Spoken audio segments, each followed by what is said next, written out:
Good morning, students. Welcome back to our chapter Quality by Design. So, let's start the topic. Here are the contents of this chapter. First is introduction, second is concept of background of quality by design, then advantages of quality by design, objectives of quality by design, key aspects of quality by design, significance of quality by design, then conclusion, and then reference. So start from the first topic, introduction. In introduction we will discuss what is quality. Already we have discussed quality in all the previous chapters. So start from again quality because our subject is also based on quality. What is quality? Quality cannot be tested in two products. It has to be built in by design. ये क्या कह रहा है, जो quality है इसको बार बार test करने से, सिर्फ टेस्ट करने से ही हम इसको क्वालिटी को नहीं बना सकते. क्वालिटी को बनाने के लिए हमें उसको पहले डिज़ाइन करना पड़ेगा. हम टेस्ट से तो हम उसका बता सकते हैं कि वो इस क्वालिटी में आ रहा है या नहीं आ रहा, पर उसको क्वालिटी को हमें सुधारने के लिए हमें उसको डिज़ाइन करना पड़ेगा. ओके. फिर आती है डेफिनेशन ऑफ क्यूबीडी यानी definition of quality by design. A systemic approach to development that begins with predefined objectives. ये क्या कह रहा है कि हमने जो क्वालिटी बाय डिज़ाइन क्या होता है कि हमने कोई भी प्रोडक्ट है, कोई भी ड्रग सब्सटेंस है, ड्रग प्रोडक्ट है, हमें उसको डिज़ाइन करने के लिए, हमें उसको प्रोडक्ट को डेवलप करने के लिए हमें एक सिस्टमिक अप्रोच लगानी पड़ेगी जो कि प्री डिफाइंड होगी. हमने जो कि पहले से हमने सोच रखा है, जो कि हमने पहले से ऑब्जेक्टिव्स को निर्धारित किया हुआ है. ठीक है, वही चीज़ कह रहा है. A systemic approach to development that begins with predefined objectives and emphasises का मीनिंग है किसी चीज़ पे स्ट्रेस करना, किसी चीज़ पे जोर लगाना. ठीक है. And emphasises product and process understanding and process control based on sound science and quality risk management. अब ये क्या कह रहा है कि जो क्वालिटी बाय डिज़ाइन है, ये एक सिस्टमिक अप्रोच है, एक ये प्रोसेस है. किसी भी ड्रग सब्सटेंस या ड्रग प्रोडक्ट को बनाने से पहले उसको हम डिज़ाइन करते हैं, और जो हमने डिज़ाइन का मतलब है हमने उसके ऑब्जेक्टिव्स हैं, जो उसके गोल्स हैं कि हमने इस क्वालिटी को हमने सेट कर दिया, हमें इस पर्टिकुलर क्वालिटी हमें चाहिए, हम उस क्वालिटी के ऑब्जेक्टिव्स को हम सेट कर देते हैं. उसके बाद हम उसको अंडरस्टैंड करते हैं. हम अंडरस्टैंड कैसे करेंगे? उसकी टेस्टिंग करके. हम उसकी टेस्टिंग करके उसको हम उसके प्रोसेस को अंडरस्टैंड करेंगे, उस प्रोसेस को कंट्रोल करेंगे. किसके बेस पे? साउंड साइंस के बेस पे और क्वालिटी रिस्क मैनेजमेंट के बेस पे. ठीक है. अब सेकंड टॉपिक आता है हमारा concept and background of quality by design. Quality by design जो कंसेप्ट था वो सबसे पहले जो साइंटिस्ट थे जोसेफ एम जुरान ने सबसे पहले अपनी पब्लिकेशन में क्वालिटी बाय डिज़ाइन का जिक्र किया, और उसके बाद क्वालिटी बाय डिज़ाइन को आईएसएच ने अपनी गाइडलाइंस के अंदर आईएसएच Q8 गाइडलाइंस के नाम से इसको ऐड किया. आईएसएच क्या कहता है? To identify quality can not be tested in a product, that is quality should be built into product by design. ये क्या कहते हैं कि हम क्वालिटी को सिर्फ प्रोडक्ट की टेस्ट करके नहीं हम उसकी क्वालिटी को बना सकते. क्वालिटी को बनाने के लिए हमें उसको डिज़ाइन करना पड़ता है. ठीक है. फिर आ जाते हैं उसके एडवांटेजेस में सबसे पहले है इंडस्ट्रियली, जो इंडस्ट्रीज़ होती हैं उनके लिए क्या क्या बेनिफिट हैं. सबसे पहला बेनिफिट है better understanding of the process. उससे हम प्रोसेस को बेटर अंडरस्टैंड कर सकते हैं.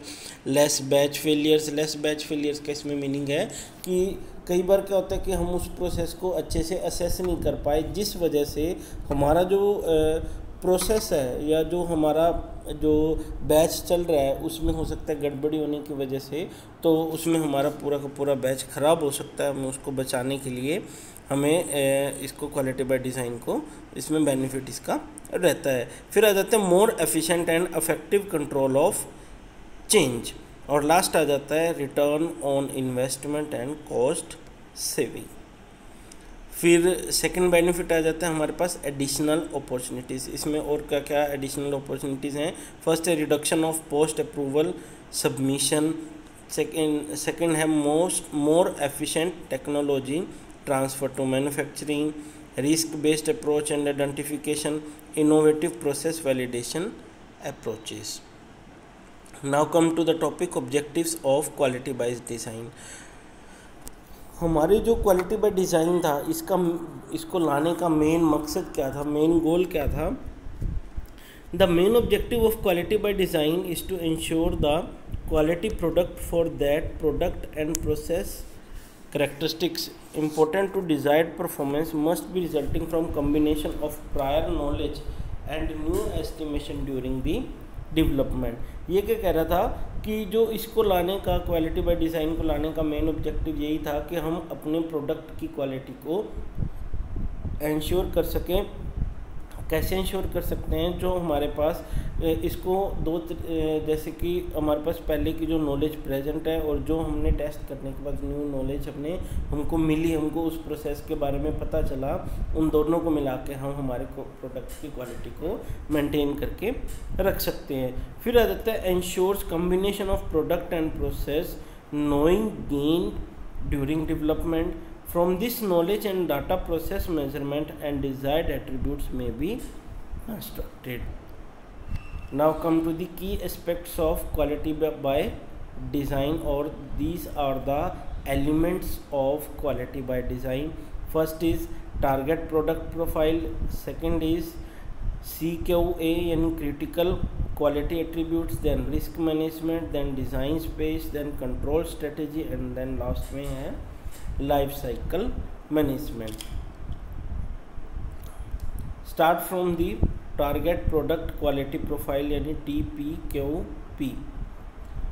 TPQP has been defined as a prospective and dynamic summary of quality characteristics of drug product that ideally will be achieved to ensure that the desired quality and thus the safety and efficacy of drug product is realized. ये क्या कह रहे हैं कि एक छोटी सी summary type रहते हैं, एक प्रोस्पेक्टिव और उसकी डायनेमिक समरी रहती है किसी भी क्वालिटी की कैरेक्टरिस्टिक्स की ड्रग प्रोडक्ट की, है ना. तो उसमें हम उसकी जो डिज़ायर्ड क्वालिटी है, उसकी जो सेफ्टी है, उसकी ड्रग प्रोडक्ट की एफिकेसी हम उसको पहचान सकें, उसको हम टारगेट कर सकें कि हमें इतना भी, हमने कोई भी ड्रग प्रोडक्ट डिज़ाइन करना, हमने सेट कर दिया कि मेरे को इतनी डिज़ायर्ड क्वालिटी चाहिए, तो हम उस डिज़ायर्ड क्वालिटी को उसका मेन गोल मान के चलेंगे कि हमें कम से कम इतनी क्वालिटी ही चाहिए. फिर आ जाता है भी इसके कौन कौन से किस किस पे बेस रहता है. सबसे पहले रहता है उसके डोजेस फॉर्म पे, ठीक है, उसके रूट ऑफ एडमिनिस्ट्रेशन पे, उसकी स्ट्रेंथ पे, उसकी रेट ऑफ रिलीज पे, उसके फार्माकोलॉजिकल करैक्टरिस्टिक्स पे, ड्रग प्रोडक्ट्स की क्वालिटी क्राइटेरिया पे और फार्मास्यूटिकल एलिगेंस पे. अब ये सारे के सारे डिपेंड करते हैं किसी ड्रग प्रोडक्ट की क्वालिटी के ऊपर. उसकी क्वालिटी कैसी रहेगी? डोजेस फॉर्म है ना, वो किसी भी डोजेस फॉर्म के अंदर रहेगा तो वो उसकी क्वालिटी देखी जाएगी. टैबलेट है तो उसकी क्वालिटी कैसी रहेगी, कैप्सूल है तो कैसी रहेगी. तो वो जब हम डिज़ाइन करते हैं हम उसकी सूटेबिलिटी देखते हैं कि वो किस ड्रग डोजेस फॉर्म के अंदर ये सूटेबल रहता है. रेट ऑफ एडमिनिस्ट्रेशन देखते हैं, कहाँ सबसे ज़्यादा इसका एडमिनिस्ट्रेशन में कहाँ सबसे ज़्यादा एब्जॉर्प्शन के रेट लगते हैं, तो हम उसी रूट से उसकी एडमिनिस्ट्रेशन करवाते हैं. उसकी स्ट्रेंथ कितनी रखनी है वो भी एक क्वालिटी का पार्ट आ जाता है. उसका रेट ऑफ रिलीज़ आ जाता है कि कौन से एरिया के अंदर ये रिलीज़ हो रहा है और किस रेट के साथ ये रिलीज़ हो रहा है, जिससे हमारी बॉडी में फास्ट ऑनसेट ऑफ एक्शन आ रहा है या लॉन्ग सेट ऑफ एक्शन आ रहा है. तो हमने सारा कुछ इसमें देख सकते हैं. फार्माकोलॉजिकल करैक्टरिस्टिक्स क्या आ रही हैं उसकी, और ड्रग प्रोडक्ट की क्वालिटी क्राइटेरिया हम कौन से यूज़ कर रहे हैं, और फार्मास्यूटिकल एलिगेंस. फार्मास्यूटिकल एलिगेंस का मतलब है कि वो प्रोडक्ट दिखने में अच्छा है या नहीं है, ठीक है.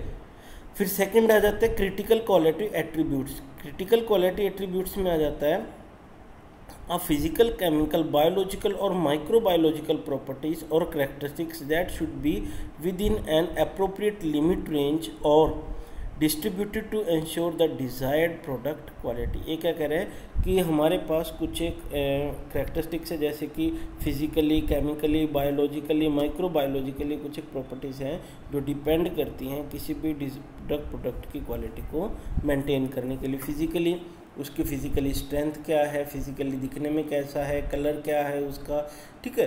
तो उसकी जो हार्डनेस क्या है, रेट ऑफ रिलीज़ क्या है, उसकी फ़िज़िकल आ जाएगा. केमिकली वो किसी के साथ केमिकली स्टेबल है या नहीं है, किसी के साथ इसकी इनकम्पेटिबिलिटी तो नहीं है, इसकी किसी दूसरे प्रोडक्ट के साथ साइड इफ़ेक्ट्स तो नहीं आ रहे, वो सारी की चीज़ें केमिकल में आ जाती हैं। बायोलॉजिकली वो हमारी बॉडी पे कैसे अफेक्ट कर रहा है, और माइक्रोबायोलॉजिकली उसमें जो हमारे माइक्रोबियल ग्रोथ तो उसमें पॉसिबल नहीं है। तो हम इन सब चीज़ों की एक रेंज सेट कर देते हैं, और इसको हम सेट कर देते हैं, हम उसके ज़रिए गोल को सेट कर देते हैं कि हमारी जो क्वालिटी है उसके कौन कौन से एट्रीब्यूट्स आ जाते हैं।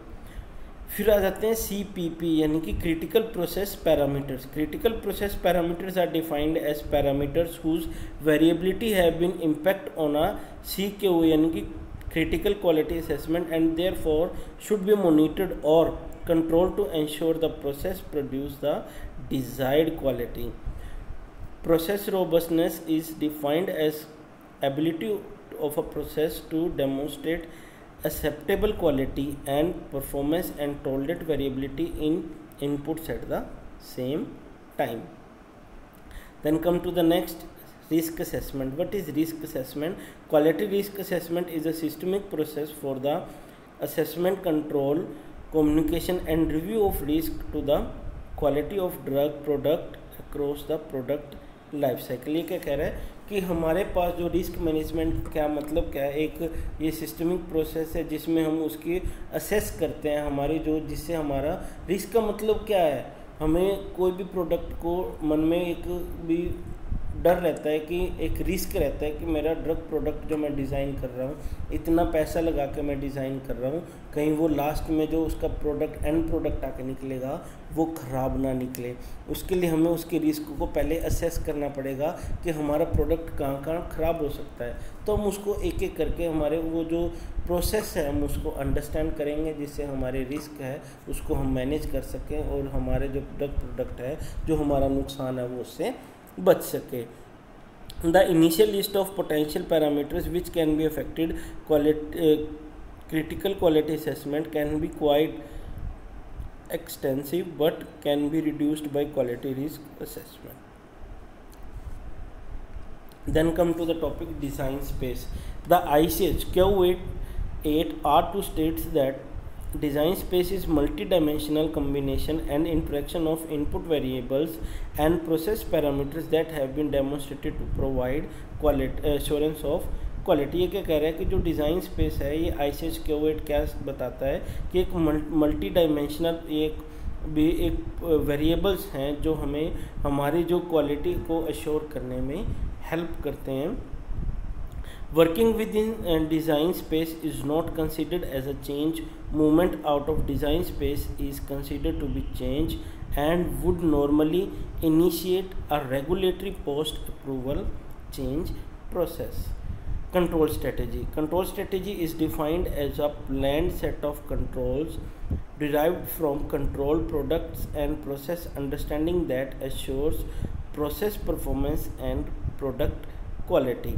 अब वैसे तो ये सारी चीज़ों को जो इन्होंने मेंशन किया, इन सारी चीज़ों का मतलब एक ही है कि हमने एक कंट्रोल स्ट्रेटेजी अपनानी है जिसमें हम क्या है हमारी क्वालिटी को जहाँ भी रिस्क आता है हम उसको कंट्रोल करके रखते हैं कि ताकि हमारे इस जगह पे आके कोई प्रॉब्लम ना हो जाए, जिससे हमारा का सारा लास्ट जो बैच हमने बनाया वो सारा का सारा बैच हमें फेंकना पड़े।